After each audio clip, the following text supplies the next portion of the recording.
You're listening to the Immortal Icons of Dance podcast. I'm your host, Lauren Johnson.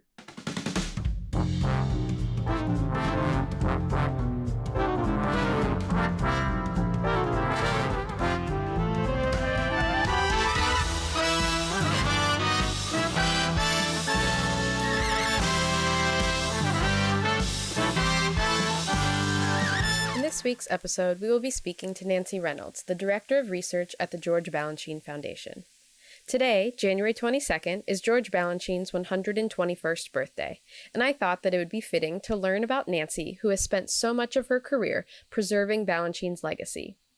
In 1951, Nancy began attending the School of American Ballet as a child, and in 1957, she was invited to join the New York City Ballet. After 4 years with the company, she left to pursue her education. In 1965, she graduated from Columbia University with a degree in art history, and she entered the field of publishing as an editor with Praeger Publishing. Her first job as an editor was with Lincoln Kirstein on his book Movement and Metaphor, 4 Centuries of Ballet, in 1970. Other books she has edited include Dance as a Theater Art, School of Classical Dance, Ballet, Bias and Belief, and Remembering Lincoln. She authored her first book, Repertory and Review, 40 Years of the New York City Ballet, in 1977. This book is the topic of many of the questions that I asked Nancy in this interview, so I'll describe it for you now for frame of reference. The book begins with Serenade, a Balanchine work created in 1934 for the School of American Ballet, and ends with Union Jack, a 1976 ballet by Balanchine, which, at the time of publication, was his most recent creation. And in the 350 intervening pages, Nancy details all 239 ballets that, up to that point, had existed in the repertory of New York City Ballet at one point or another. This means not just Balanchine ballets, but those of Robbins and every other guest choreographer that the company had ever had. Each entry documents the details of the original cast and creative team, a description of the ballet, the opening night reviews from major publications, both domestic and foreign, and often quotes from the dancers of the ballets. It's a vast compendium of ballet knowledge. It's the first resource that I turn to when researching a ballet, and it's a book that I refer to as the Balanchine Bible. The book is so well researched and accurately footnoted that I often turn to the back of the book to find the sources of her quotes, and then I go and I find the original articles in the New York Times archive or other similar archives. This book is not the end-all be-all of NYCB repertory. Rather, it's a wide-open door that leads you to hundreds of other resources where you can find writings on these ballets. It has been an invaluable resource to me in my dance research. Other books by Nancy include The Dance Catalog, a complete guide to today's world of dance, In Performance, and No Fixed Points, Dance in the 20th Century. Nancy began her work on George Balanchine as the Director of Research for the book Choreography by George Balanchine, a Catalog of Works, in 1979. In 1994, she joined the George Balanchine Foundation as the Director of Research and the Concept Director for the George Balanchine Foundation Video Archives, which she established and considers one of the greatest professional accomplishments of her career. The video archive involves interviewing original interpreters of Balanchine ballets and filming them as they coach current dancers in the role. In this way, the physical and anecdotal knowledge is passed down and is also captured for future dancers and repetitors to learn from. In 2008, Nancy served as the editorial director for the updated Balanchine catalog for the foundation. Throughout her career, Nancy has contributed articles to a wide range of professional journals and has served as the associate editor for the International Encyclopedia of Dance in 1998. Nancy has involved herself in numerous professional organizations, even serving as president of the Dance Critics Association from 1986 to 1987. In 2012, Nancy was presented with a Calliope Special Award for Dance Writing from the Dance Critics Association and a New York Dance and Performance Bessie Award. Now, at age 86, she sits down with me to recount her career and why she found Balanchine's legacy so important to preserve. I hope you enjoy this conversation. On today's episode of the podcast, we're here talking with Nancy Reynolds. She's going to talk about her life as it pertains to New York City Ballet and researching Balanchine and that whole world. I'm really excited to have you here to talk with you. Thank you. Could you begin by telling us about how you became a dancer and what your journey was to joining New York City Ballet? Okay, everything always takes longer than you think, but by total coincidence, my first ballet teacher was Tanneke Leclerc. And the reason I say that is I was enrolled when I was even younger. I was 11 at the time, something like that. There had been a little, rather famous King Coit school. It wasn't even a professional thing. It was for young kids. They didn't have anybody over. In fact, some of us by 12 were too old for the program. So they had really young kids. And it wasn't that they were training to be movie stars or anything else. It was a little art. We did watercolors, a little dance, and a little drama. So there was two ladies. At the time, of course, I hadn't the vaguest idea, Miss King and Miss Coit. So this group of us had been in this program for several years, including a couple of people who went to my regular school. And we were, at the age of 11, 12, outgrowing the program. And so several mothers, whether mine was one of them, I really have no idea, got together and said, couldn't we prolong this? And this little school wasn't about that at all. It was really young children. So, first of all, Tanny's mother was the receptionist, the secretary, a cultured woman whose husband had left her, who really hadn't all that much to do. So she was sort of around, and I don't mean it, this is not to be deprecating, and I didn't know anyway what was what. She was sort of around. If I call her a secretary, that makes it sound like I'm putting her down. She certainly, as far as I know, didn't have a job. Anyway, apparently she said, oh, my daughter, that sounds intriguing. My daughter's a dancer. She'd like to try to take over this little program. So that's how it turned out to be Tanneke Leclerc. I had no idea who she was. Was I even interested in the ballet at that time? I was, first of all, living in Long Island, although I had lived in New York, and then my family moved to Long Island. So I wasn't even in that milieu in particular, but I did remember this little school, and my mother liked it and so on. By then, she and my husband, my father, were either divorced or separated, or he was off in World War II, or I don't remember, but he wasn't around. So anyway, so Tanny was my first ballet teacher.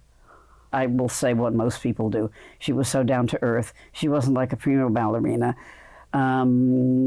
She seemed like, I won't say one of us, because she was a little bit older. She was whatever, 17 or something, and I was 11. But, you know, it was a different generation, and I didn't know anything about her background, et cetera, et cetera. Anyway, I happened to be very flexible, as you may have noticed. I still am at this age, 86. So I had this turnout, and I could put my heels down from the very first plie, which most little kids can't do. So obviously I had something going on. So whether it was her sort of folksy personality, whatever it was, I was transfixed.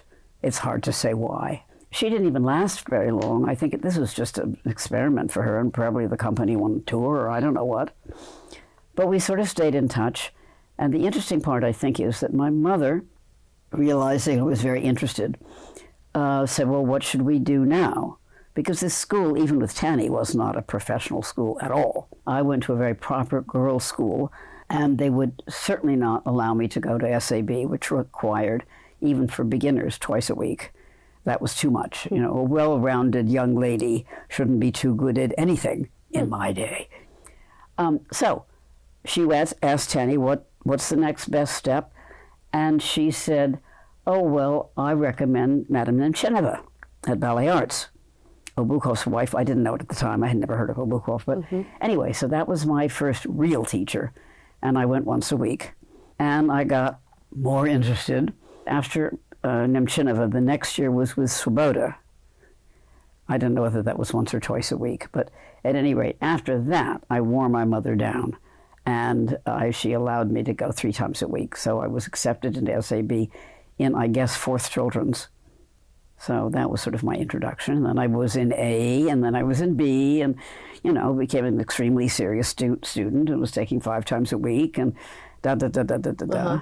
Can you tell me about some of your teachers at SAB? Some that Well, stick out yes, the most I'm in your happy memory? to, because now, unfortunately, it seems to me, again, I don't know if this on or off the record, but everybody's so in love with Obukov and Vladimirov, and fine, I had them too. But they don't seem to mention Miss Stewart, Muriel Stewart. 2 or 3 things about her. One of them was that she spoke good English. Yeah, but at the time, certain time, that's important. Mm-hmm. These others could barely speak English at all. And they would stamp their foot or something, and that was the way they communicated. Right. So here was Miss Stewart, and I must say she did kind of specialize in girls from private schools.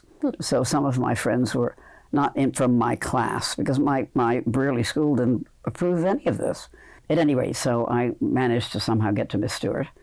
She was a wonderful teacher, totally different from Russian, although I later found out she had an awful lot of Russian training, but at that you have no idea where your teachers came from, really.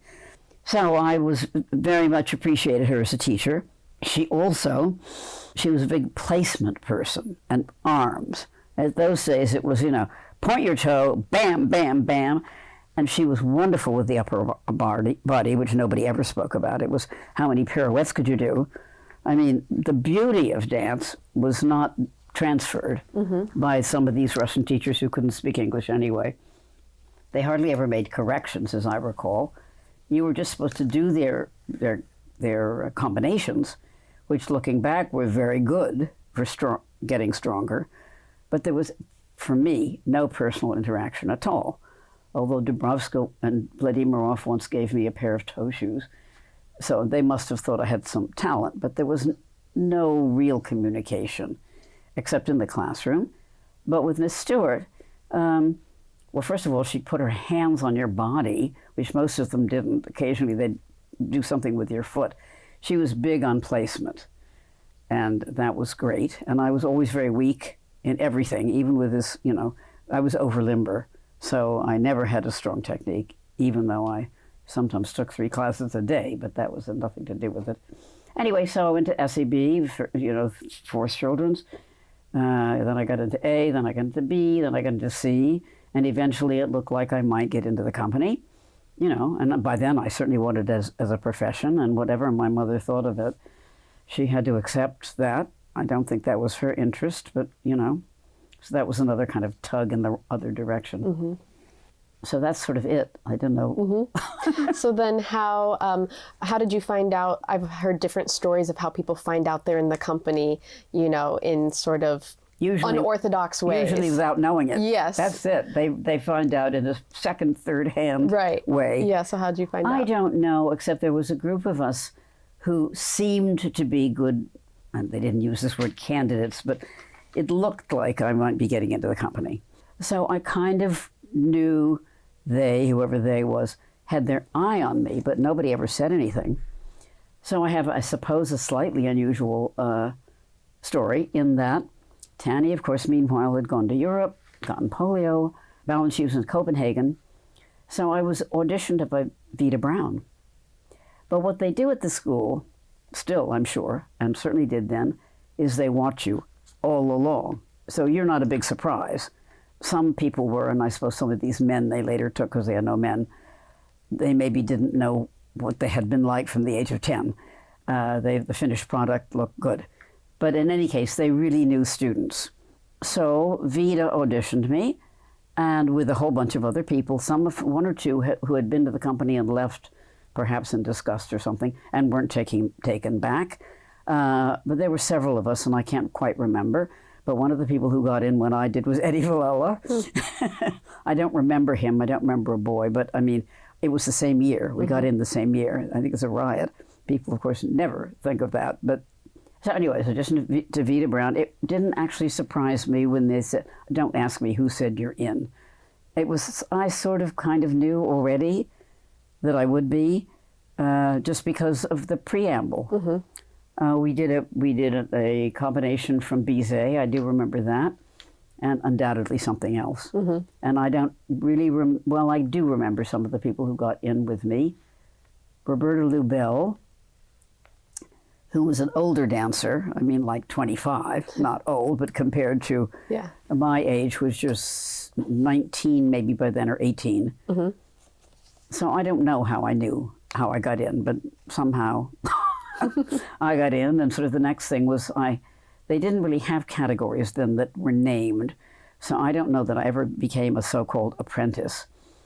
But I was in a Nutcracker at a certain point. And I remember in particular, we did Nutcracker in Chicago, and I was a mouse. And then I did Nutcracker in, I don't know what I must have done Spanish. It's an entry-level thing for any, certainly short girls, at the Greek Theater. And so by then I was sort of like in. Mm-hmm. I honestly don't remember. Mm-hmm. I think what was a definitive thing, not for me, but by the people just 1 year younger, was that we had this enormous tour to Australia and Tokyo in Australia. And what happened then was a number of the young ladies in the company, maybe they were married or maybe they were engaged or whatever. Anyway, they didn't want to leave their husbands for 5 months. So quite a number of people left before this tour. Oh. I was already in the company, but several people were taken at the last minute. Vicky and some others. Hmm. Yeah, she was a little bit, she was... Vicky Simon. Let's say Vicky Simon, about 6 months after I got in, she got in. Mm-hmm. But what made getting in was they had bodies to go off to Tokyo. Wow. So, I was one of them because I was in the company by then. Mm-hmm. So, there was sort of like no official you're in. Huh. And I forget how I knew it, but I just knew. Yeah. So what are some of the ballets that you remember performing, and were you in the original cast of any ballets that Balanchine created? Well, I would have been. First of all, beginning girls, Swan Lake, Four T's, the Robbins thing, but the orchestra, Fanfare, and there was a fourth one that we all learned, that Vida was in charge, and maybe they still have this. I have no idea what they have now. She taught the new girls, and it was usually girls, but not always. Maybe she taught the boys. I don't know. I don't remember any boys in her little group.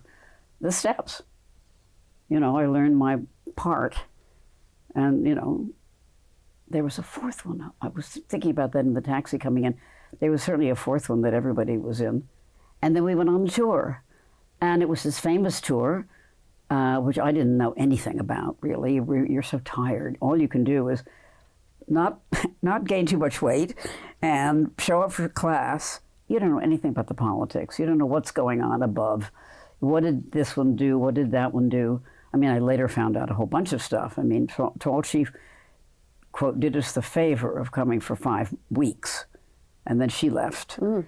And then the replacement, not a replacement, she was the biggest star, the biggest name, Diana Adams, who would always get sick. So she was going to be dancing all these gorgeous leads. I forget what happened to her, but she kind of wasn't available after a while, whether she was injured or whatever. And so Allegra, who was only a year older than I, everybody knew she was going to be fantastic, but she wasn't then. And I was rooming at the time with Barbara Horgan, and Allegra and Ruth Sabatka were friends. And so we all would do things like skinny dipping and the Tokyo pool together. And I don't know what was on Allegra's mind. And then I read her memoir and I thought, well, I didn't know anything about any of that. But everybody knew she was destined for the next whatever. It just came a little too soon. Because Diana finked out and Maria decided not to continue because maybe she had something else to do, I don't know. But anyway, that was obviously a big deal, and 5 months away is huge. Yeah. And different seasons. For example, one of the places we went was Melbourne, and in those days, as the other side of the world, they didn't have any central heating in the hotel, which is well known, and the Brits are famous for that anyway, being slow to come, but then they didn't have, so we're huddled under blankets. And I remember Melbourne better somehow because it was a little bit later. I don't remember that much about Sydney. The weather was better. I believe it was still kind of fall. I think by Melbourne it was winter, even if it was, summer in this country. Yeah. But anyway, we performed all the time. And I guess we were hit in Tokyo. I wouldn't really know, because I just did, kind of what I was told. And as I say, tried to stay on a diet and show up for class and get enough rest and all that business. I didn't do any sightseeing. I mean, people say, oh, it was so wonderful. I was in Paris. I saw this and that. I said, I haven't got the energy. I've got to go home and go to bed. I mean, that was me being, a good little girl, I suppose. But so I really don't have too much memory of that tour, except that I was in all the time. And I do remember that eventually I got to be in the Russian dance in Serenade? Serenade. And in Osaka, they had a brand new theater with a nice slick floor. And in my flying entrance, I wound up on the floor.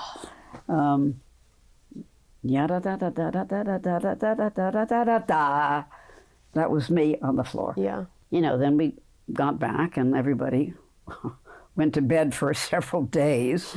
So were you in the company about 5 years? Yeah. And so what was kind of the trajectory and what led you to step away from the company? Well, I knew that I had a weak technique, despite the fact that I was extremely disciplined. And I went to classes outside the school and all that. Bill Dollar and the Ballet Theater had a whole thing. As I say, sometimes like 3 classes a day. I was extremely desperate in a way, or at least dedicated. But I realized my technique was not, but it just didn't have it. But yes, I was there for 5 years, but I was so uncertain. So you have 2 things going on. One was that I knew my mother disapproved. That's not, you're wasting your time. Why aren't you in college? Mm-hmm. Your brain, she once said to me, it's a funny story, I think. She said, well, your brains will be in your feet. So I once mentioned that to Eddie Villela. I was interviewing him. He said, well, that's where they should be for dancers. Uh-huh. Smart feet. So I was always unsure that I was destined for this. First place, there were many, many hours of hanging around, which is, if you're tired, and you just think, and with a very fine education, I should be reading a book or whatever. So I had a lot of that kind of pull. And then I didn't really think I was good, and I never was the dancer I wanted to be. So anyway, just to get to the fact that in 5 years I had 2 leaves of absence, because I was trying to decide whether this really was for me. And eventually I decided it wasn't. And I had a little help from Balanchine, although that's a whole other story, which I do recount. He was very aware of his dancers, even a minor person like me. And you could go to him once a year, request an appointment, and talk about what is my future, da-da-da-da. And at one point he said, well, you can't really tell at this stage. He said, dancers ripen, I think he used that word, at different times. And he said, you just can't tell. You watch, and suddenly they're cooked. I think he said that about Kira or somebody. I can't remember exactly. So maybe that was just to put me off, or just to not make a... But he never said, oh, you have no talent, leave. Eventually, it seemed clear to me that I was on the verge of leaving, but I didn't really want to tell anybody. It was my secret. I was going to tell them. And it turned out that I was thrown into... Somebody was injured right on stage in Serenade, and I was thrown in at that instant. And I did know the role. I think it doesn't matter, but I never had very good wind. And I remember heaving when it was finally time to stop dancing. I was still on stage. I mean, we went on with the ballet. And I don't know whether Balanchine saw that or what have you, but as I say, I was already intending to leave. But we had another one of our little conversations, and he said, I think it's time for you to leave now. And the fact of it, oh my God, wasn't I in tears? Not at all. It sounds corny, you can say it after the fact, but I assure you, I was already here in my mind, ready to decide that the dance as a career, performing career, was not for me. It didn't mean I didn't love dance. And there was a funny story which I've written about, but anyway, he said, well, you could, and I can't imitate his accent, but anyway, he said you could do anything. He said you could, we all knew that I would never be a dance teacher. It wasn't of interest. I knew that wasn't going to be it, no matter what. At those days, a long time ago, about the only career open for women was to train to be somebody's secretary. I mean, there was no thing about being the head of the department or anything like that. Nothing. But anyway, I think he said one thing, you could do this, or you could be a hairdresser. So, which was, I guess, the only other career you could think of that wasn't dance. Uh-huh. The Immortal Icons of Dance shop has gifts for lovers of dance and dance history. There, you'll find your favorite dancers on shirts, sweatshirts, and Christmas ornaments. There's also a collection of rare and vintage dance books and ballet programs that I've collected from all over and have made available for you. This season, there's a special Firebird ornament that I designed to commemorate the 100th birthday of Maria Tall Chief. They are handmade and limited edition, so be sure to get yours before they're gone. If you like the work being done here at Immortal Icons of Dance, there are several ways you can support. The easiest ways are to subscribe to the podcast and share the episodes when you enjoy them. For just $5 a month, you can join the Vault to gain exclusive access to a large collection of dance history ephemera that I've curated just for you. This includes historic photos, footage, quotes, articles, and more. Your support allows me to continue researching and preserving this history that we all love so much. So anyway, of course, I left the company. I went to typing school because that's what you had to do in those days. You couldn't get any job as a woman without being able to type.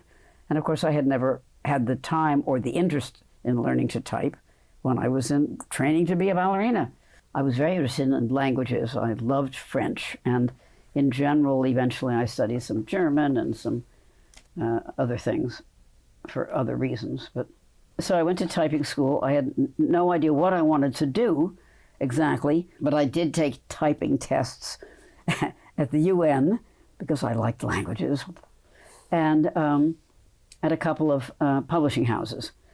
Failed the typing test for the UN, and I was never that good at languages anyway, but it was one of those romantic dreams. Yeah.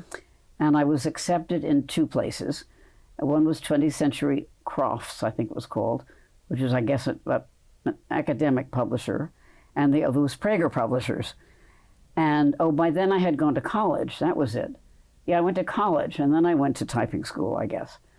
And I had majored in art history because my mother had majored in art history. I started out wanting to major in ancient Greek, which I'd studied in high school because I went to a very fine high school. And I loved Greek. When I got to college, I remembered from what people, I was still in touch with some classmates and so on, the idea that you didn't have assignments every night. And sometimes weeks went when and only what really mattered was the exam at the end of the semester. So after having do Greek lessons every night or several times a week, I thought, wait a minute. So then I switched to art history. So that's how I got into art history. And I was quite interested to find the business of publishing was very interesting to me. I didn't know anything about it. I never wanted to be a writer. Never, ever thought of that. Scared me to death, the whole idea. But I was quite good at detail. So I went through the ropes and I learned how to be a copy editor. And, where was the comma? Where was the semicolon? Where do you capitalize? I was really good at all that. And there were two people there older than me who already worked there who were very good at it. And there was a certain, I think it was Webster's second edition. By then there was the third. But the second was where you went to for your final whatever. Forget the third. What do they know? Anyway, so wonderful teachers in that way. But that's the way I was trained, and I was quite good at it. And then, so I married a guy who was working there, and he was the executive type, and I got to know a little bit about more the business of publishing, which I didn't at all. I thought, they write great books, and, there's a lot more to it than that. And how you market them, and the people who physically put the book together. There's a whole department on, how does it get from your head to the page? There's a whole bunch of things. Mm-hmm. I knew nothing about any of that.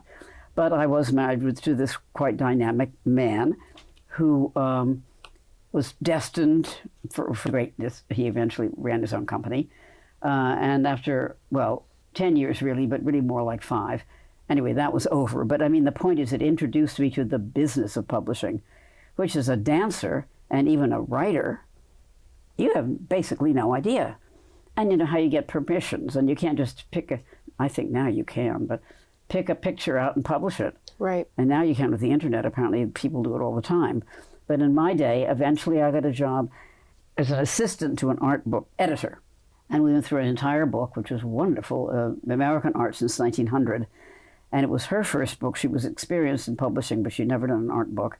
But anyway, I was involved in getting permissions to reproduce all these images. It's an art book, so you can't have an art book without pictures. Yeah. That's a number.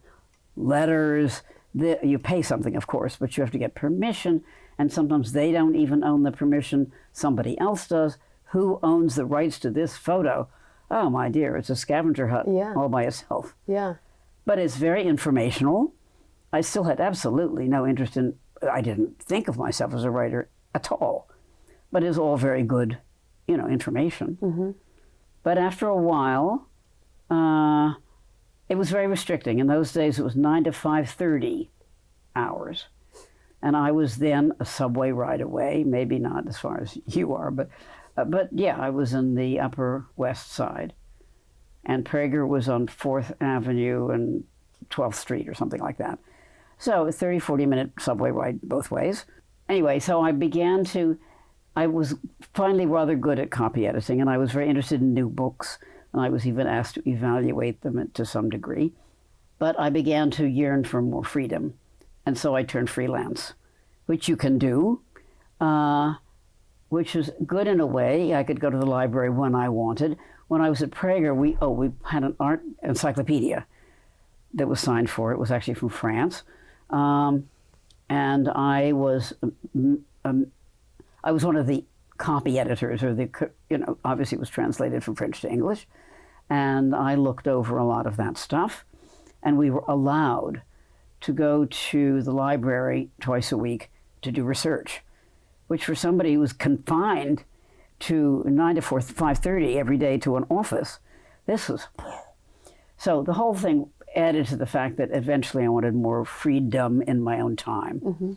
So I got it. I was a freelance copy editor, basically. I was involved with Abrams and a whole bunch of other art book publishers. And it was all very good, but I did miss the companionship. I didn't expect to. Going to a library and look at, you're a researcher. I don't know, a very good one. I know that. But yes, it was stimulating in its way, but I hardly ever talked to anybody. Right, very solitary work. Yeah.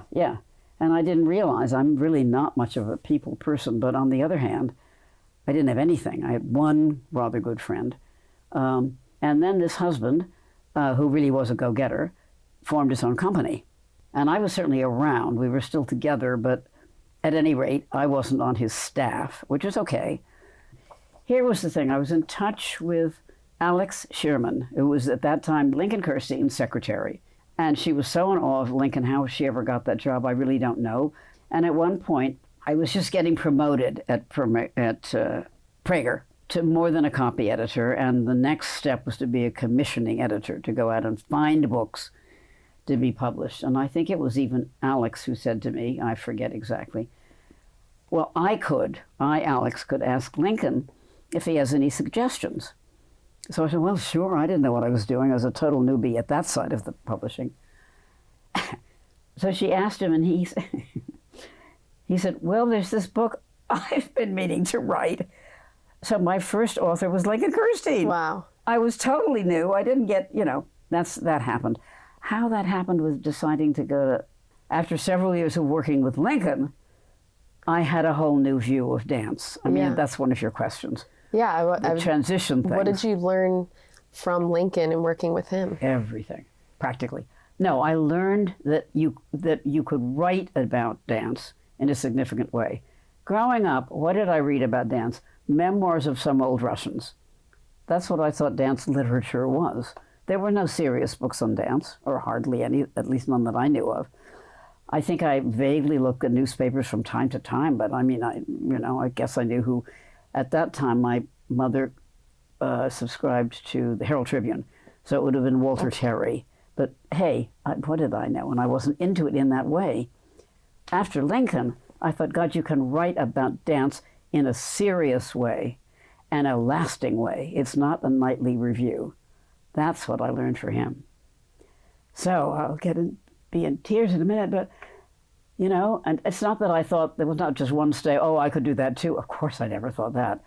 But that's what I thought, dance can be used in a way other than performing beautifully on stage, which is a noble wish and all that stuff. And all that, 10 years of training, and that's what I learned from Lincoln Kirstein. Also that he was a little bit crazy, also that he was a genius. And he had his ups and downs, and he was having one of his big downs at one point after 3 years of working on the book, Movement in Metaphor. And Prager had I had to talk Prager into even accepting it. Who knew? And in those days, we hardly had any dance books. This was before Bob Gottlieb started with the heavily illustrated picture books that were also substantive. Mm-hmm. Picture book used to be pretty pictures. So it was after 3 years, and he was very temperamental, Lincoln, and this and that wasn't right. Oh, and this is the funny part, this is how Alex and I stayed great friends. Since she was the secretary, he wanted things typed in a certain way. Oh. Like in a box, and so many lines each. Because it was divided, it was in, if I'm correct, 50 major ballets throughout history. And each one had a thing, production, they all started with P, and I forget they were, prediction, plot, da-da-da-da-da-da. So there were 5 categories, and it had to be typed in a box like this. So poor old Alex was coping with that, and Lincoln couldn't spell. And the manuscript was typed right off the page. I think he couldn't tell that it was coming there. So she and I bonded immensely over all of that, and lots of laughs and lots of love and all that jazz. But anyway, he was one of his down things, and he came to the office looking awful, and he was walking along a corridor, and he was going like this from side to side, and he said, "This book is no good, I don't want to do it." This is 3 years of effort. Oh. Which, holding his hand, and of course that's just a figurative, I certainly didn't hold his hand, but literally. It's no good, this publishing company, this great company who calls itself a publishing company is no such thing, and on and on.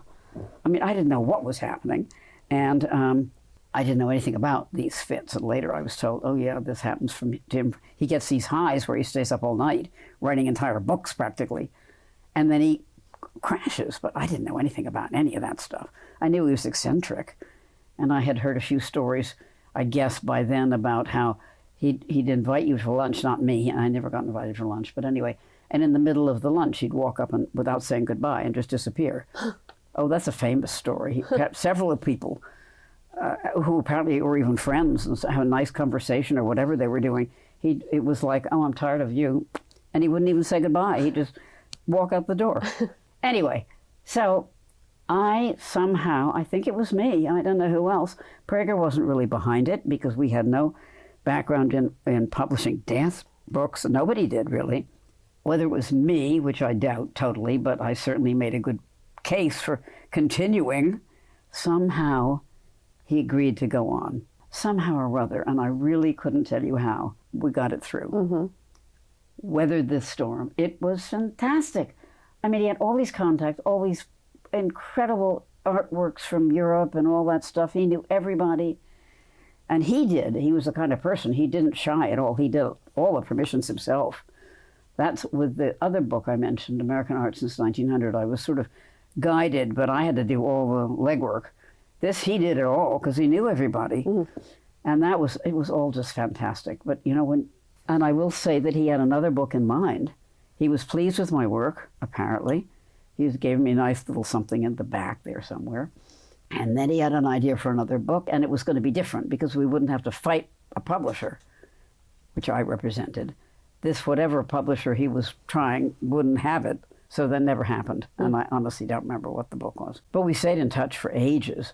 But by in touch, he would see it. First of all, he made sure I got first-ring seats at the ballet at no cost all the time. Nice. And that was great. And I would see him at the thing, and we'd have nice conversations. He was very warm and very sweet. I did get invited to his house. He used to have these parties. I wasn't in that category at all, but I did get to his house, and I saw all the cats, I mean, the china ones and the glass ones and the clay ones, and I'm sure there were a couple of real ones floating around, but I wasn't into cats at all. And he was a wonderful host. Oh, have you seen this? Look at this, da-da-da. I mean, his mind was like unbelievable.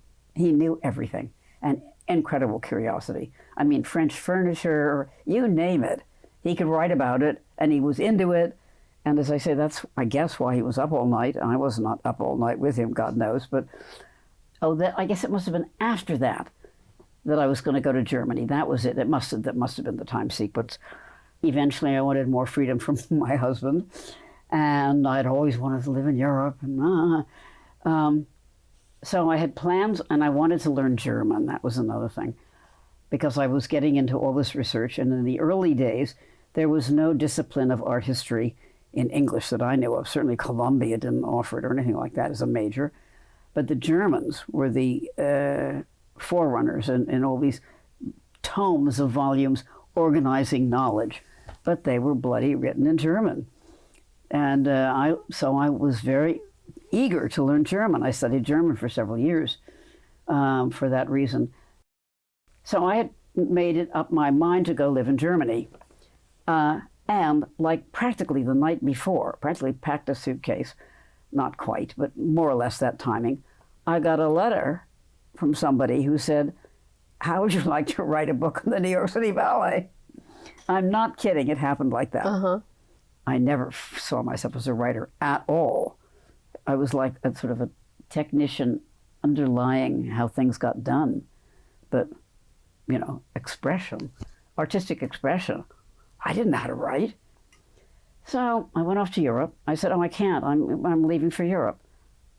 So I left for Europe. I learned a hard lesson, I guess. It's pretty hard to transplant yourself to another country. And by then I was reasonably fluent in French. I studied German for a while, and then I moved to France and got my own apartment, and I was good enough for that, but I was never totally fluent.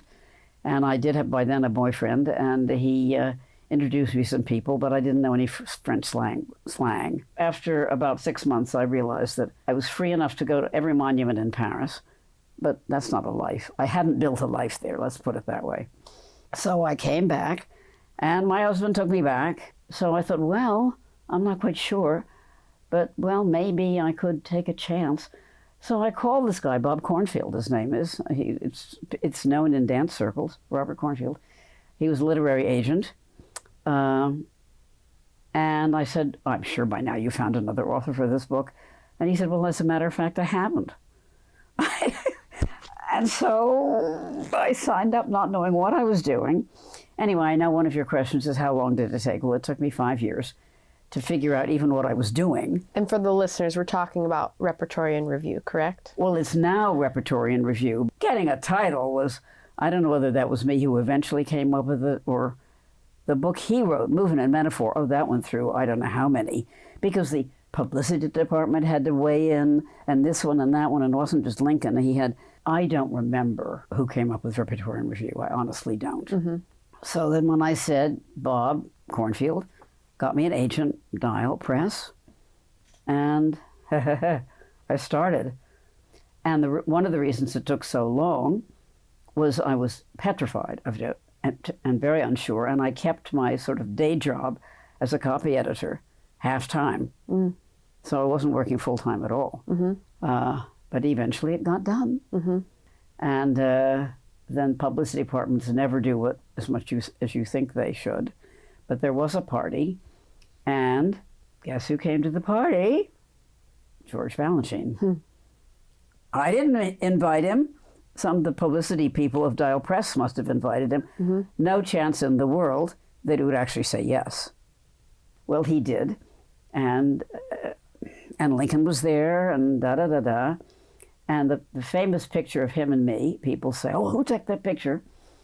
And the person who took the picture was the caterer. Huh.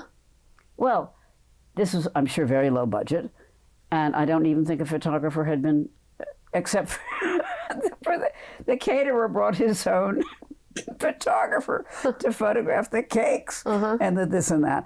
And the guy apparently looked up and he saw me talking to Balanchine. He thought, oh, those are two important people. Snap. That's how that picture, I don't even know his name. Wow. People say, what's the photo credit? I say, I have no idea who he was. So you can see a series of coincidences. Many people have that kind of thing. Yeah. They say, oh, well, I didn't know, and it just happened. Mm-hmm. I mean, of course, I was working very hard in between, and da-da-da-da. You know, I was leading a life, and so this isn't the whole story, but this is sort of the story about how I got to where you're asking about. Right. So to give a little bit more context to this book, Repertory in Review, if anyone listening is not familiar with it, many of us in the ballet world consider it like the Balanchine Bible. We refer to it all the time. In reviewing the repertory, you looked at all of the reviews from the premieres that came from all the different publications, both New York and abroad, and you conducted your own interviews and were able to put together the dancers' feelings, thoughts, recollections on these ballets. And it started with Ballet Society, right? Does it go all the way back to... I think so. And at that time, I was so ignorant. I didn't know there had been a whole Balanchine repertory before that. And he had a whole bunch of stuff in the Ballet Russe. And at one point somebody said, well, you left out da-da-da-da. Well, I didn't even know it existed. I did start with Ballet Society because that was by then I obviously knew what Balanchine was in a sort of a historical way. But I didn't, that's a huge lacunae because Balanchine did some of his greatest works for Ballet Russe de Monte Carlo, which was at the time a major company. In fact, when I first got into New York City Ballet, I was ashamed to admit I was in New York City Ballet because I thought the only ones that really counted were Ballet Theatre, which was, that's what it was called, ABT was called Ballet Theatre, and the Ballet Russe. And so I said, well, I'm in this kind of like other company. Well, it wasn't that well known. It was not that well known until television. It really wasn't. And there were loads of empty seats. I could see from the stage. Sunday nights, because it was 8 performances a week, you could see the empty. I could see from where I was dancing in fanfare or whatever, rows and rows of empty seats. So it wasn't. And one of the things I did, not finish. I asked a lot of people, including some from Europe. I said, "What was his reputation in Europe?" Because I don't think it was that great in this country at that time. Maybe a few people, more than a few, but it wasn't anything like what it later became. Just not anything. As I say, I was sort of embarrassed to say, well, I am with this other company. This sounds ridiculous, but that's the way I felt. So the book began with Ballet Society, with his choreography that he created there that was then taken into the repertory of New York City Ballet and continued to be performed. And some of them were, and some of it wasn't. Right. But you also, it wasn't just Balanchine, it was everything created Repertory, for, right. So it had Robbins and Terrace and everything Lou up Christensen and whatever. Up to, what was it, 1979? It was published in 77. In 77, okay. So it went through the Stravinsky with Festival. It writing a little before then. Obviously it takes them a year or two to get the bloody book out there. Something like that. So it was really all-encompassing. So my question, just as a researcher myself who has access to the internet and still struggles to find things, how did you even get your hands on all the reviews and all of that, especially stuff that was foreign? What was that research process like? When I read that question from you, I just laughed because, well, first of all, internet to me should never have been invented in a way for people like me. I did it the old-fashioned way. I went to libraries, the New York Public Library had a clippings folder. I don't know, I send out... Did you have to travel abroad to get the reviews from abroad? Or how did that... Now I'm getting mixed up in the next project I did, where there was a budget. I can't quite remember. I think it was basically with the public library. The way people used to research books when there was no internet. And actually I was so green and I was so upright that I didn't even use a Xerox machine. I thought that's cheating. I copied everything by hand, which was absolutely stupid because of course I made some mistakes. It was just insane. I said, well, that's taking a shortcut. Come on. Never mind. That's way in the past, and I'm sure these days nobody uses a copy machine. Well, and everything that's written then has, like, the references. It's all organized in the back, of course. And was that documented. An editor, or you did every single I'm pretty sure I had to look up all of that stuff. Wow. In fact, I recently wrote something or had to think about something, and I saw a couple of footnotes, and for a minute I thought, no, wait, where's that footnote? I know every single thing is footnoted, every single thing. And I'm just not positive where we got all the foreign ones, but somehow. What about interviewing the dancers? Did you sit down and have formal conversations with them saying, this is for a book and I'm documenting it all? Or was it quick conversations in passing because you knew the dancers? Well, no, I didn't. And I thought even that was cheating. And I'm still not. I mean, some people I know. What was cheating? Not cheating exactly, but I mean, I was no longer an insider. I was always very shy about intruding on a world that was no longer mine, and I was very aware of it. By then, maybe I was onto another project, which was this catalogue raisonné.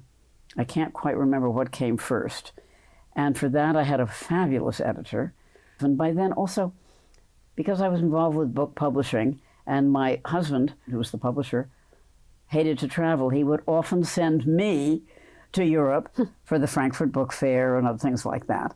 So I actually met a lot of these people, but it kind of happened. I mean, you know. So, I mean, I knew Mary Clark of the Dancing Times. She very much, thank God, was a Brit who was very pro-Balanchine, because a lot of Brits were not. It's cold, you know, it's dry, it's only about technique and blah, blah, blah. Most of them have changed by now, but she was one of the first, to me, that in print, that recognized what Balanchine was after, which did not at all conflict with, you know, thousands of Sleeping Beauties and all that the Royal Ballet did so beautifully. I fell in love with those. I mean, Margot Fonteyn was my favorite ballerina.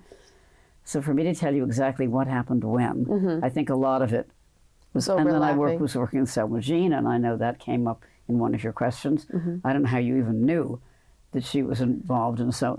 I read a different interview that you'd given a few years ago, and it was written up very well, so it helps guide my I'm sure you found it, but I mean, you're a real researcher too, which I recognized immediately, and that's why I'm interested to know how you do it in today's day and age. You've got so much information, and you've now got all these, I don't know if you even call them websites or whatever, these portals where you can find it. Well, I think it's just amazing, and I can't even figure out how to. I don't know how you get into the vault.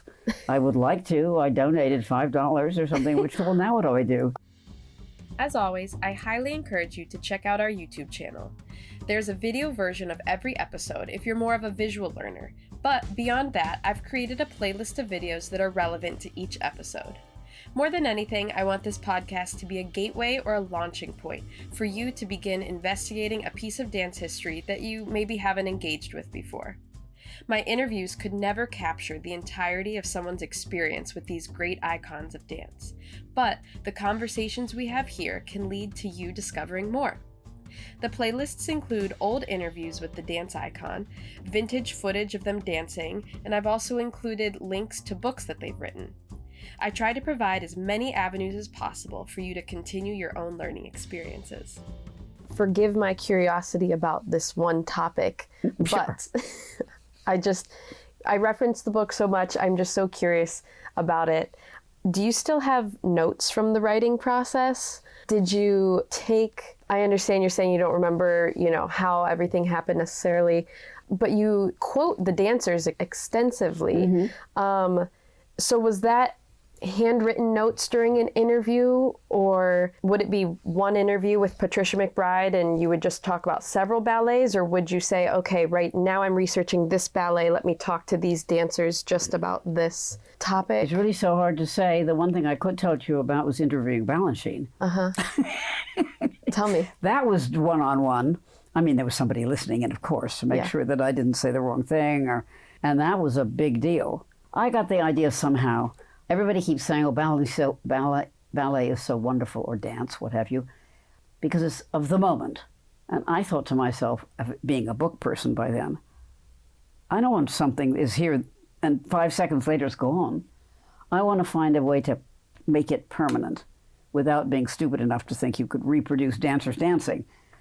So that got to me.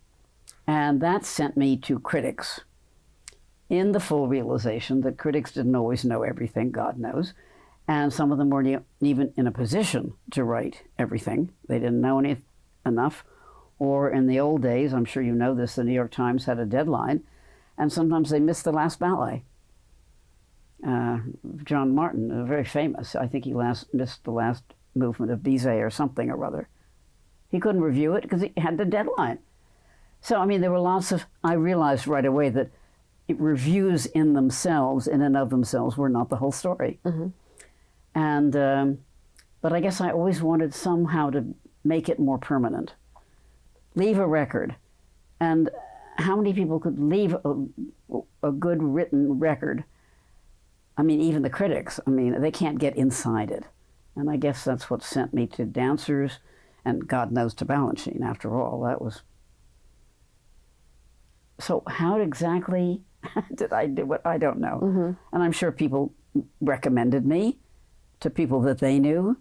I mean, Suki Shore, for example, was a very good friend of mine. Her father was a writer, and we thought he was actually writing a biography of Balanchine. He never actually finished it, but, you know, he knew all sorts of people, and he appreciated what I was doing because he understood what writing a book was all about, because he'd written several.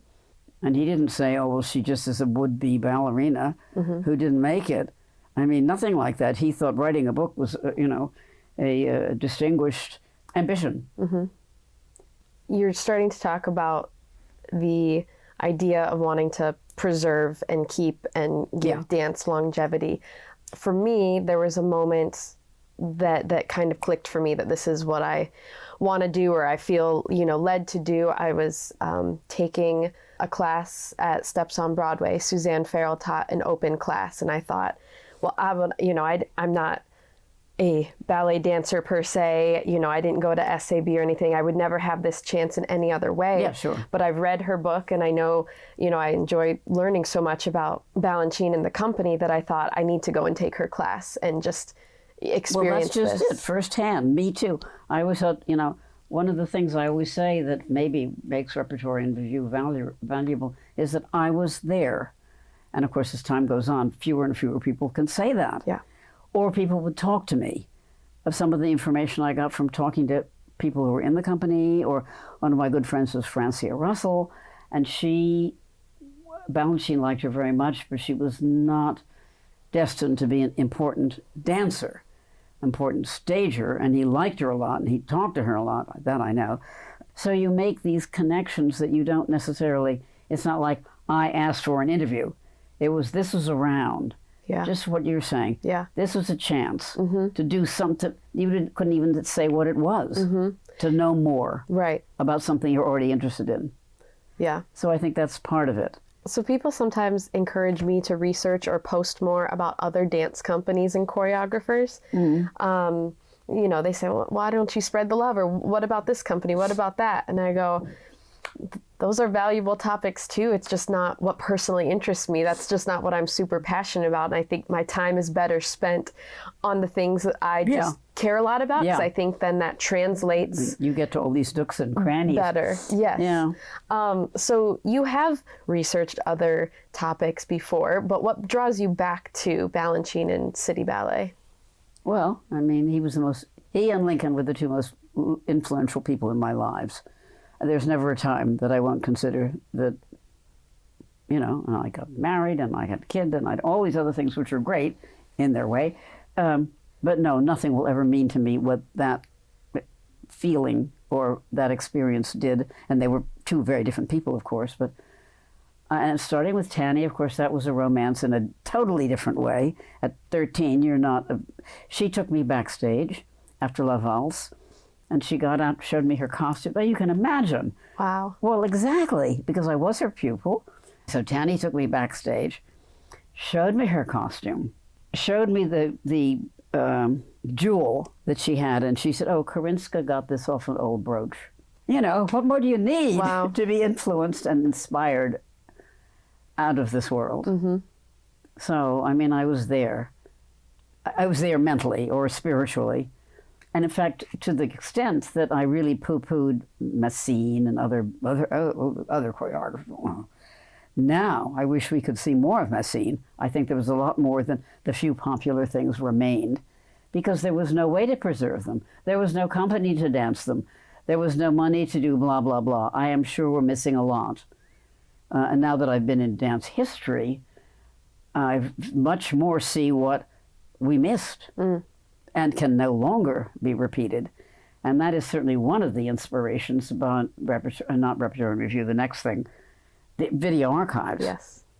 You know, we have a section called Lost Choreography. Now it's, you know, we're only going to get so much of it back, but the people, I certainly realized, and others, that, you know, if we don't do it now, or haven't done it before now, it can't be done. I mean, there's no record, there's no notation, there's certainly no video, there's God knows no internet. So we grasp at straws. For instance, now they're working on a project, this is now the Balanchine Foundation. They have some recordings by Hugo Fiorato, and apparently they're not very technically great, but it shows the tempos that Balanchine wanted. Yeah. You could say, well, I'm just a conductor, and we already know the notes of the music. Well, that's half of it. You got to have the notes of the music to even begin. But, you know, what's behind it, et cetera, et cetera. So there's all that kind of stuff to get into, and only so much that you can get into.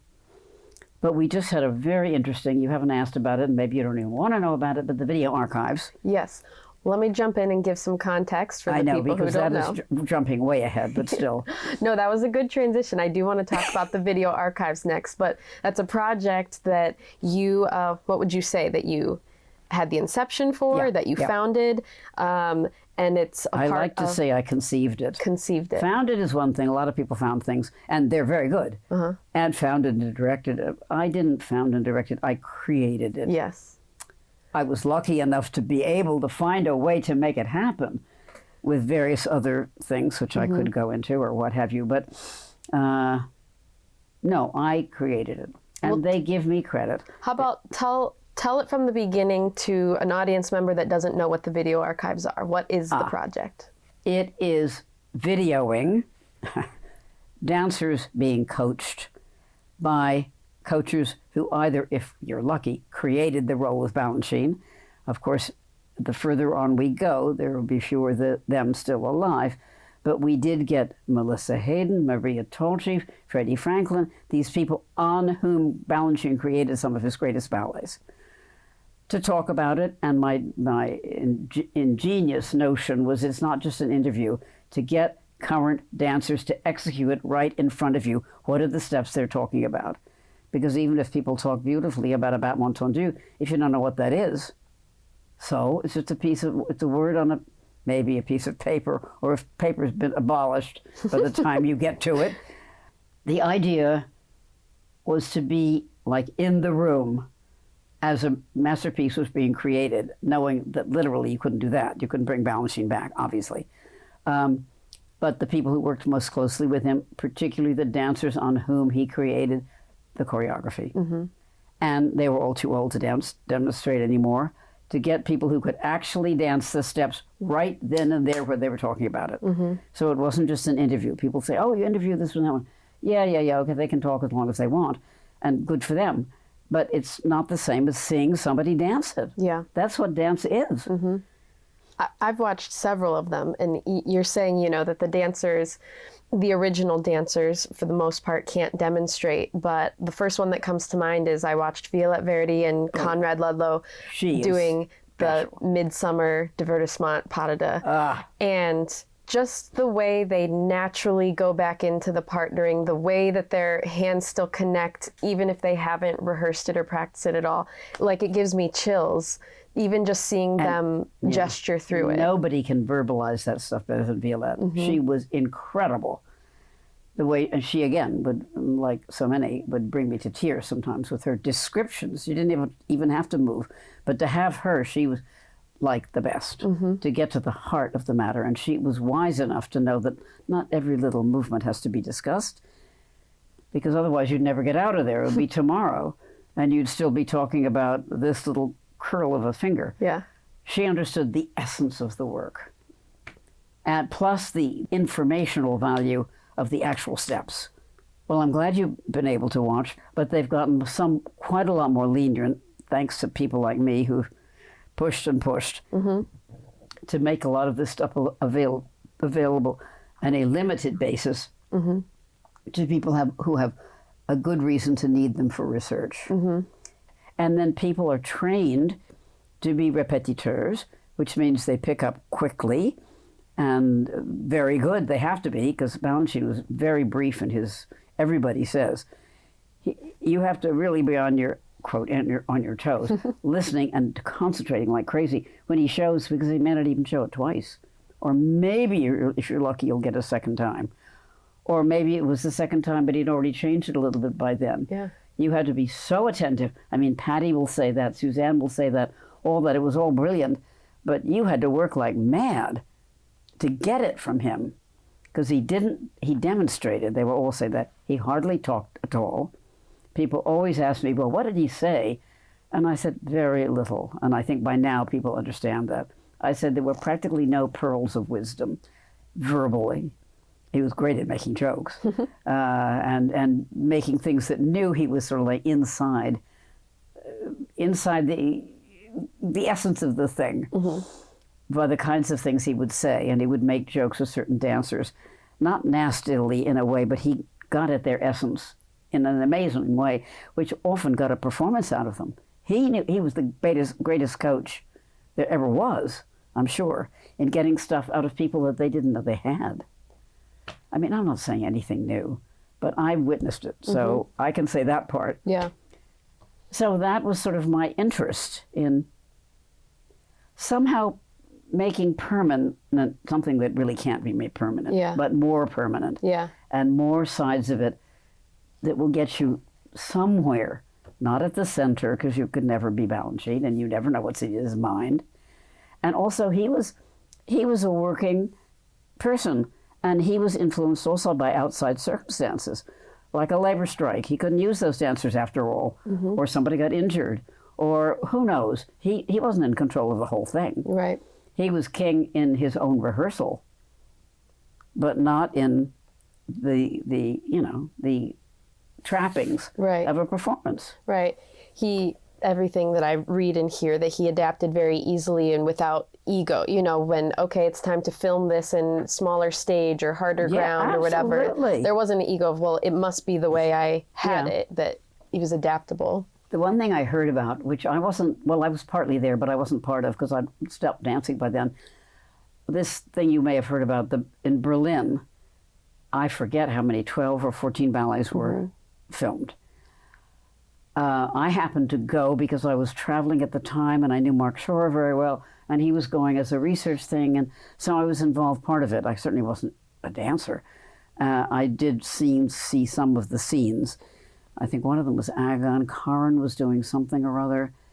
At any rate, he had to deal with a film crew, and they wanted to be the artistes, and they would love a better picture for their camera if you cut off the feed.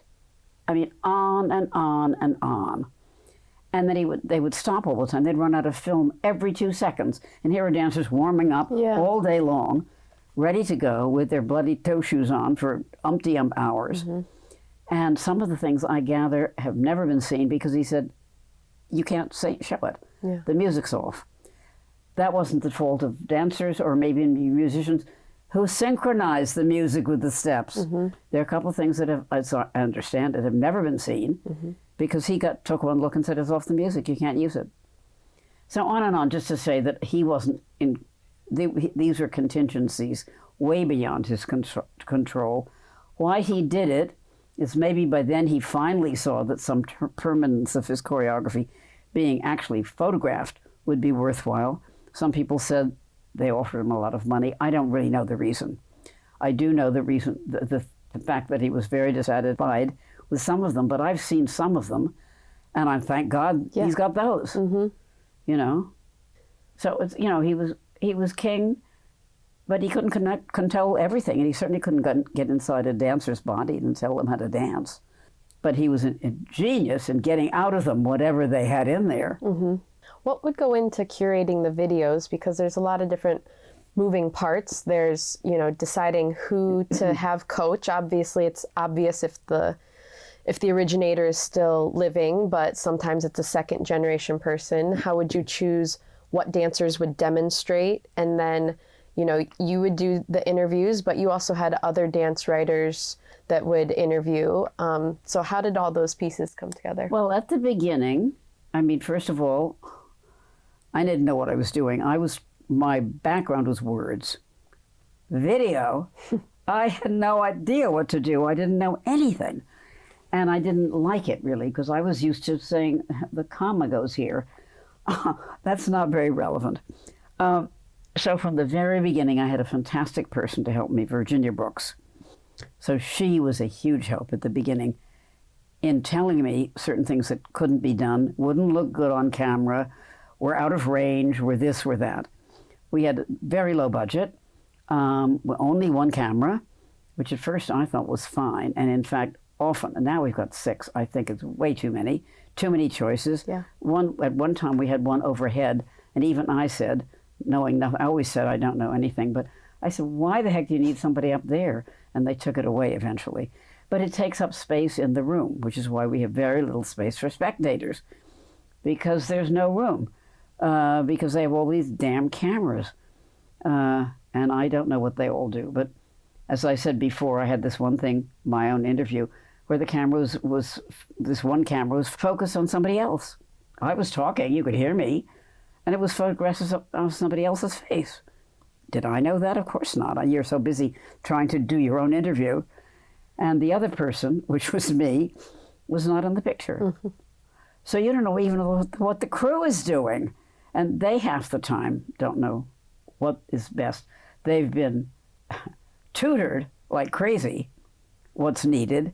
And my successor, Paul Bowes, who's been fabulous, has made it his business to learn more about videography, if that's even what they still call it these days. There's a new name for everything, than I ever did. I was much more concerned with the content. I didn't really know anything about videography. I knew nothing about that stuff. Anyway, to answer your question, I was in charge of the content. Although, obviously, the choreography was part of the content, but I chose the choreography. I chose the dancers. From my long experience watching the company, Balanchine, as we all know, or some of us anyway, used to teach classes, killed you, et cetera, But I was a very slow learner, which was very obvious. And he would give these intricate things, which were very often way beyond me. But in one day, one class, some crazy thing was being done, and people were dropping out because they couldn't quite remember what to do. And for some reason, I could do it. And he said, something's happened to Nancy. I wasn't really insulted. I had no talent for that. But anyway, I selected the ballets that I remembered that I really thought needed it if possible. But the first person was the coach. Without the coach, everything else was secondary. So sometimes it took quite a while to find the coach. Many of them were not willing. They hadn't been in a leotard for years. Some of them, of course, couldn't demonstrate at all. Some of them were still in leotards, and they were frustrated performers. They were sorry they weren't up there themselves, et cetera, et cetera. So basically, I was in charge of that kind of thing, and I did all the negotiation of also contracts. I had to beg, poverty, because we hardly had any money, with people like, I remember at one time Violette, but these illustrious dancers, you want to give them $1 million, and you can hardly offer them anything. And it was very humiliating in its way. Mm-hmm. But that's what we had to do. And the wages now are much better than they were, but they're still not high. But then I had to deal with technology. And as I say, Virginia was tremendously helpful. And then we ran into somebody. I was asking all over the place, who is good for this? Who is good for that? And I went to Merrill Brockway. So, I knew enough, I had enough connections to go to Merrill Brockway and say, well, who would you recommend? I don't know what I'm doing. He recommended this person who's still with us. He was put in charge of finding the crew. So I had these 2 great helpers. Then there was a question of hiring getting studio space. They didn't just say, oh, sure. Right. They said, oh, we're completely booked up. They didn't think we were anything special, and nobody did. And it was very experimental. And then eventually we got to who could dance it, who was available, who was on tour, right. who was appropriate for the role, who knew the role. At the beginning, my idea for greater learning was to have people learn on tape. And that was possible because it was mostly solos, a couple of pas de deux. In those days, like Maria told Chief, she had no idea what the guy did. She couldn't remember. But I remember we did Scotch, I think, and what's his name? The one who's now just Pacific Northwest. Peter Bull. Peter Bull. He was the dancer. And so I think Maria said, did you do that same step over and over? He said, yes, I did. In other words, the Maria was about the woman. Yeah. The man was there to hold her up when necessary. Yeah. So our first few things were all about the ballerina, basically, until I got to Freddie. Because that's what I knew. I knew Melissa needed to be on tape. Maria, certainly, she was the first person. I mean, after we got to the one in England, Elisa Markova. I had the nerve, now with her, I heard her you're beginning to ask how this got into my head. I went to a lecture about preservation. It happened to be in England. Stephanie Jordan. She wrote, and she was a very good writer, who knew dance. She was never a professional dancer, but she was really a musicologist, but she knew dance very, very well and was very interested in Balanchine. And so that was the one, I think, where one of them was the one where Markova said she remembered the variation that Balanchine choreographed her on Song of a Nightingale. Click. Wow. And to put this over a period of time. And then I went to another one of these conferences where Freddie Franklin talked about what he remembered. And it wasn't so much in a funny way what he remembered, because he was too young to have seen the Ballet of 33. He was just in the, which lasted, 3 weeks or 5 weeks or whatever it is. But Mozartiana. So he'd seen Mozartiana. And the more I worked with Freddie, which took several years to persuade him to even do it, he had one of those memories. He would look at the step and he'd know it. And he was very musical. There was a famous story, and maybe more than once, when the pianist didn't show up and Freddie hummed the entire rehearsal. And Balanchine knew that. He was already a premier danseur. He didn't have good knees. So, I mean, he wasn't the classical one, but he could do anything. He would do anything, and he was a great performer. And Balanchine knew that, and out of nowhere, he selected him to be the ballet master. I mean, Freddie couldn't have been more surprised. He had a partnership with Danilova, and for all these cross-country tours, they were known. Those two names were in those days, in the 30s and 40s, more than anything. Balanchine had the genius to figure out that Freddie was just the person that they needed. He could keep all this stuff in his head. So I don't even know exactly where we were. It's always about how did you manage to do this, and sometimes several stories are involved. And I mean, how did I get the idea for this? I was in 3 steps, and I wrote them for this article that will appear in spring. But at the moment, I was in Prague, and I was watching Don Giovanni, and that's where it was world premiered. And it just came to me, wouldn't it be fantastic if Mozart were here directing this performance? So that was one sort of click, obviously out of the question, and had nothing to do with dance in particular. And then at another point where I was in Moscow, I think it was, watching a performance of the Russian dancers. And something else came to to get the interpreters, not just the person who wrote it in the first place, to get the interpreters involved. Of course, whatever, I would think I was watching Swan Lake, way too late to get them. So there was that, and there was a third step, and I'm not quite sure what it was at this moment. Did you reach out to the foundation, or did the foundation... Oh, I know. Okay, it's coming back. I was a very close friend of Barbara Horgan. As I said, I had roomed with her in Australia. And so we were still in touch. I was long since left the company. And she may have been one of the people who said to Balanchine, oh, she's just a frustrated ex-dancer. I don't know who did, but she was one of the gatekeeper.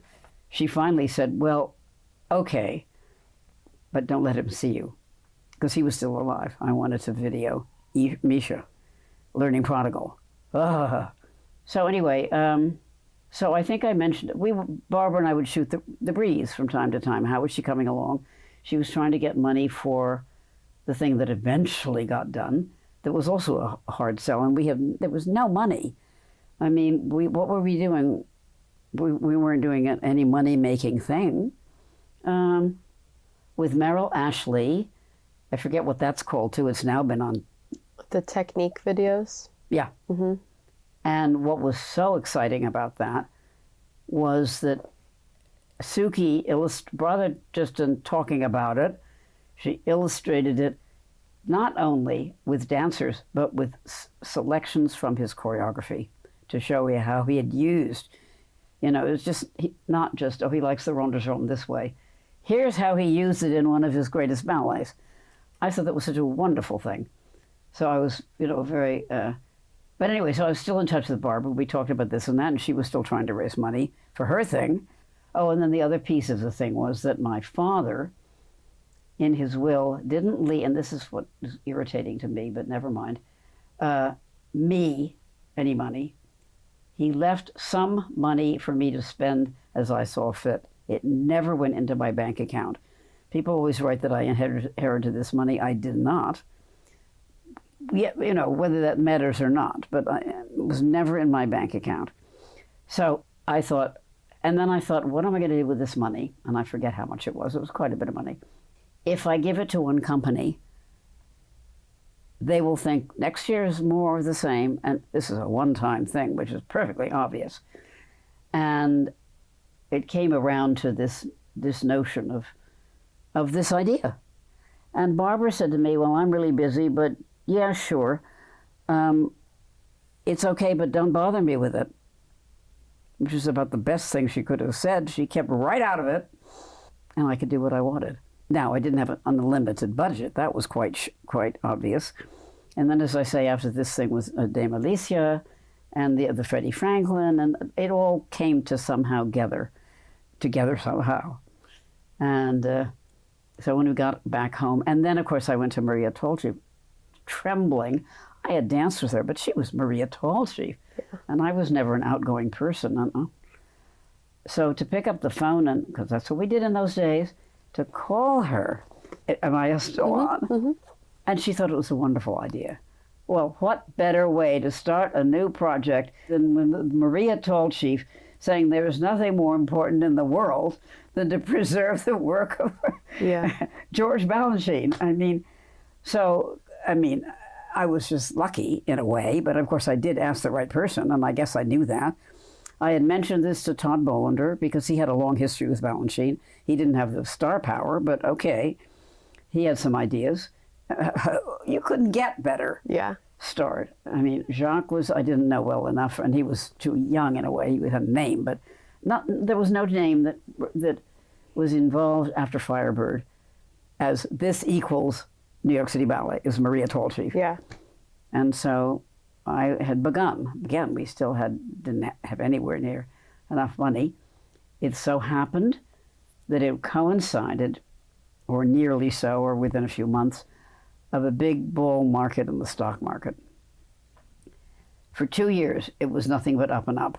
So this money that I had, as I say, been left but not for me to spend, or to spend but not to use, grew. Because when I originally did it, I thought, this could last 2 years at most. And people are dying and this and that. And it just grew, and Barbara got more and more excited. And some money actually went eventually to her project with Merrill, and because she'd been trying for 10 years to raise enough money to do that. Anyway, but then I was really in charge of the thing, and I had a memory long enough to know what I thought, and I wasn't stupid enough to say we're going to do everything that Balanchine ever did. but I knew what I thought were his most important ballets. But, somehow or other, bit by bit, and now it's a big deal. But it's the same idea I always had. Yeah. Do you have a favorite video, one that you're most proud of? Oh, my God. I don't know. I mean, it's even like saying, do I have a favorite ballet? Yeah. The next coming up is an excerpt of Liebeslieder, which is certainly one of my favorite Balanchine ballets. But it's only one excerpt. It's not all four, anything like that. We never did any staging. We never had enough money to do anything. At first, it was mostly, partly because I was most comfortable with the women, mostly solos. Mm-hmm. And occasionally we had to bring a man in to provide a little connecting tissue. Mm-hmm. And then it got to be more so. And only once did we have three people. We had Vita Brown in there at a certain point because she had been a ballet mistress and she had one of those minds, also steel trap minds. But it wasn't too comfortable because she and Maria didn't agree on what the steps had been. Mm-hmm. So everything has been small. I think maybe I just want to ask about how you've seen the field of dance history and preservation change. The idea of preservation, and you've made a great impact on preservation, especially in the Balanchine world. And what are your thoughts on the field? Well, it's grown quite a lot. In some ways, to me, it's gotten almost too academic. And these days where correctness is sort of like at the top of the list, there's all this business about all the people who've been overlooked all these years. Nothing wrong with that. But that's taken kind of like center stage, the indigenous, this, that, and the other thing. I'm very interested in hearing these histories, most of which I didn't know. Well, it's all movement. I won't deny that. It's not necessarily movement that stimulates me to watch. That's all I can say. And I am a ballet person, and I find that I am.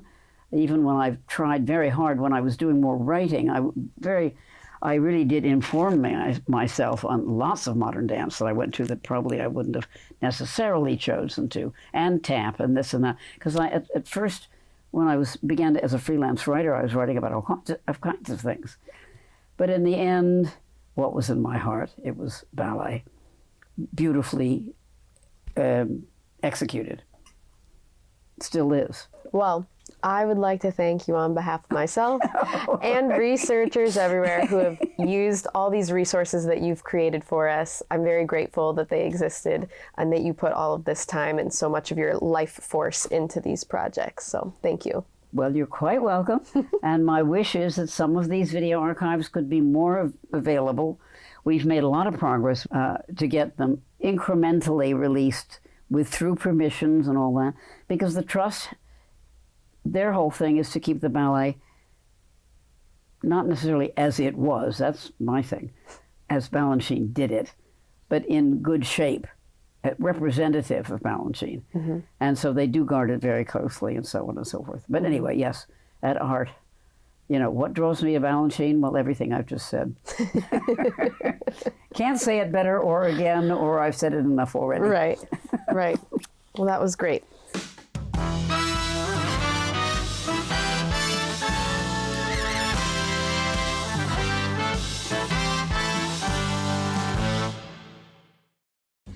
The Immortal Icons of Dance podcast is written, produced, and edited by me, Lauren Johnson. Our music is written by Shelby Rassler of Jenkins & Rassler. Technical support is generously provided by Libby Lessenhop.